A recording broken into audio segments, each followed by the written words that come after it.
Welcome back to Fantasy Revenge Lab. If you crave stories packed with tension, betrayal, and raw emotion, you're exactly where you need to be.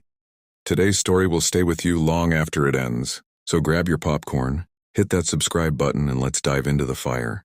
When our new CEO, Richard Keller, arrived at Stratus Global, the office buzzed like a hive. Everyone was suddenly obsessed with innovation, automation, and fresh leadership energy. I had worked there for 7 quiet years, managing the company's servers, databases, and internal security, the invisible systems that kept everything alive. In it, silence meant success. But when change arrived, silence started to look suspicious.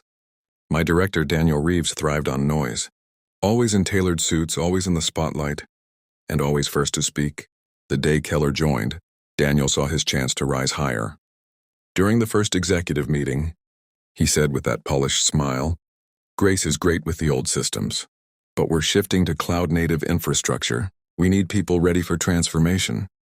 Keller raised a brow. "You're saying she's replaceable?" Daniel chuckled. "Let's call it outdated." That word outdated echoed through my head long after the meeting ended. Within days, I was removed from projects I'd built from scratch.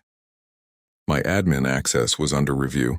They created a new title, Head of Digital Transformation, and gave it to Daniel. My own job, rebranded and handed to the man who once asked me how to reboot his laptop. I didn't argue. Then came Friday. It started small. An email delay, a glitch in the finance dashboard. Within minutes, the entire system collapsed. The servers I had nurtured for years had been optimized by Daniel's new team, and now they were dead. Daniel panicked, pacing the office and shouting orders at the interns. The CEO stormed out of his glass office, voice sharp. "What's going on?" "Unforeseen data conflict," Daniel stammered. Keller's tone turned icy. "Who can fix it?" No one answered. Then his eyes found mine. "Grace."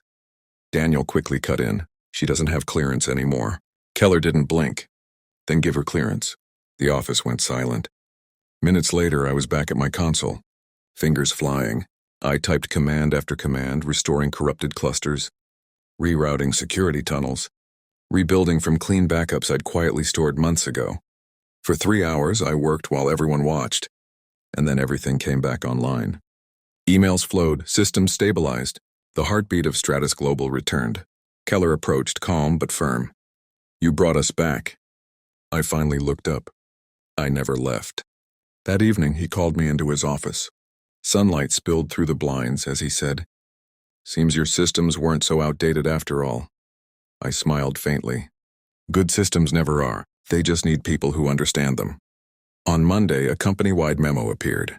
Grace Allen appointed Chief Systems Officer, reporting directly to the CEO. Daniel avoided my eyes in the hallway. He wasn't fired, but he learned something vital. Innovation means nothing without foundation.